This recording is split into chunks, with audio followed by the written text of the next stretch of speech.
evening. Thank you for joining us tonight. I'm Lance Hardwood, and this is your Nightly News. Tonight, we have an exclusive update. Here's our own Walter Merce with tonight's top story. Thank you, Lance. Tonight, we bring an informed look at the new issue sweeping the healthcare nation for the elderly adult. We will be sending it to our veteran field reporter, Clark Francis Eisenhower III, who is celebrating his 81st year with the studio. Over to you, Clark. Clark! What? Oh, right. Hello, I'm Clark Francis Eisenhower, reporting live from somewhere in the Pacific Ocean. No, Clark. You're at the American Geriatric Society annual ice cream social in Boca Raton, Florida. What? Don't talk to me like that. I used to be your boss. Well, apparently I'm here with Dr. Derek Shepard. Tell me what's happening. Actually, I'm not a doctor. My name is Gary, and I'm a nurse with the AGS. What? A nurse? You mean with the paper hats and the candy stripes? No, I'm a registered nurse that specializes in patient education for polypharmacy in the geriatric population. Today, I want to talk to you about the BEERS Criteria in polypharmacy, which was developed by Dr. Mark Beers in 1991. Since then, we have expanded and built upon his research to better understand so much more about drug interactions, principles of administration, and the risk associated with the commonly prescribed drugs. Well, there you have it, folks. Some call it fashion, but I call it too far. Back to you, Walter. No, Clark. Get more information from Gary. What? Keep talking to Gary. Don't direct me, you mannequin. All right. What other words do you know? Well, polypharmacy, simply put, is when someone is taking too many medications at any given time. Usually this is indicated by taking 5 or more medications. Polypharmacy can put patients at risk for many adverse effects. This problem can be worsened when the patient has multiple doctors, each prescribing different medications for various reasons. Well, there you have it, folks. Turns out there will be 6 more weeks of winter. Back to you, Walter. No, Clark. Do not end this interview. Who said that? I did. Why don't you, ask who may be at risk here? Keep going, kid. You're on a roll. Anyone can apply these criteria, not only healthcare professionals. Personally, nurses in particular can greatly benefit from understanding this tool as it leads to higher positive patient outcomes in geriatric patients. Specifically, the nurses that I work with receive training to use these following steps.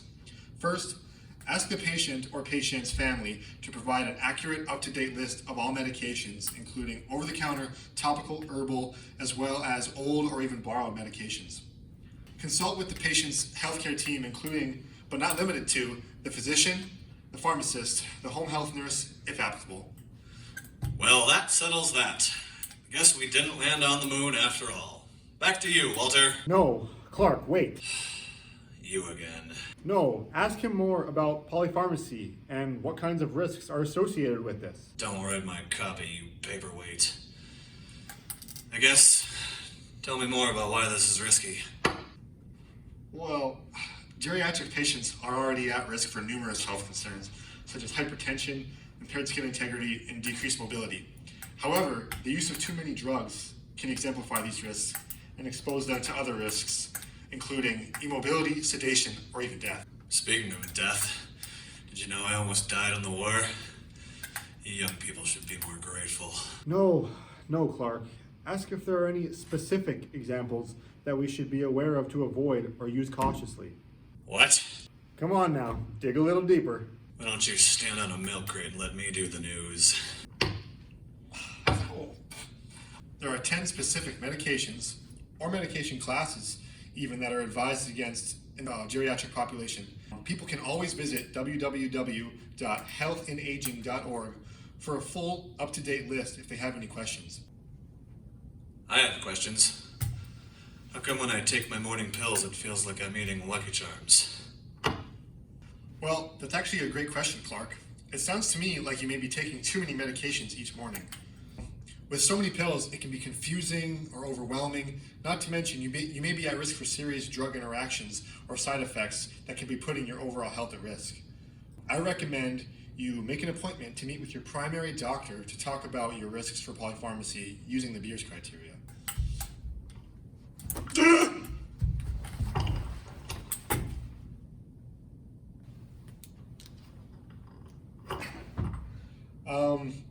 I think he may be in trouble. Do you guys want me to do something? No, he'll be fine. He may have just had a drop in his blood pressure, or his heart rate, maybe his breathing, or level of consciousness. He'll bounce right back soon. Thank you so much for taking the time to speak with us today. Hey everyone, thanks so much for watching our video. We just wanted to take a minute to talk about what this great resource means to us.